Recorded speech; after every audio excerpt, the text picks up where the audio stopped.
Summer ஸ்பெஷலாக குழந்தைங்களுக்கு ரொம்ப பிடிச்ச ஜெல்லி கஸ்டர்ட் தான் இன்றைக்கி பார்க்க போகிறோம். அதுக்கு நான் ஸ்ட்ராபெரி ஜெல்லி வந்து ஒரு பேக்கெட் எடுத்திருக்கேன். அதை ஃபுல்லாக அப்படியே சேர்த்துக்கலாம். இது அதிகமாக பவுடராக தான் இருக்குது. இதில் 2 டம்ளர் அளவு கொஞ்சம் சுடு தண்ணி ஊற்றி நல்லா மிக்ஸ் பண்ணிக்கலாம். நல்லா கரைஞ்சிரும். கரைஞ்சதுக்கப்புறம் நான் அந்த மாதிரி கிளாஸில் எடுத்திருக்கேன். அதை எடுத்து சாய்ச்சி வச்சு நம்ம அதில் ஊற்றி 2 மணி நேரம் ஃப்ரிட்ஜில் வச்சு நல்லா சில் பண்ணி எடுத்துக்கலாம். ஃப்ரிட்ஜில் தான் வைக்கணும்.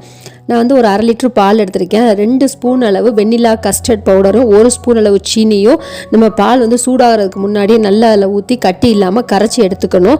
2 ஸ்பூன் வெண்ணிலா கஸ்டர்ட் பவுடர் வெண்ணிலா ஃப்ளேவர் எடுத்திருக்கேன். ஏன்னா ஜெல்லி நம்ம வந்து ஸ்ட்ராபெரி எடுத்திருக்கோம். அதனால் இப்போ பால் நல்லா சூடானதுக்கப்புறம் பொங்கி வந்ததுக்கப்புறம் நம்ம கரைச்சி வச்சுக்க கஸ்டர்ட் பவுடரை ஊற்றி ஒரு 5 நிமிஷம் கைவிடாமல் கிண்டிக்கிட்டே இருக்கணும். நல்லா மிக்ஸ் ஆனதுக்கப்புறம் ஃப்ரிட்ஜில் நல்லா அதாவது ஜில்லுன்னு ஆகணும். நம்மளுக்கு சூடாக இருக்கக்கூடாது, ஜில்லுன்னு ஆகணும். இதை வந்து நம்ம ஏற்கனவே ஜெல்லி வச்ச 2 ஹவர்ஸ் அதில் ஊற்றி திருப்பி ஒரு 2 மணி நேரம் வச்சு எடுத்திங்கன்னா சூப்பரான ஜெல்லி கஸ்டர்ட் வந்து ரெடி ஆயிரும். ட்ரை பண்ணி பாருங்கள்.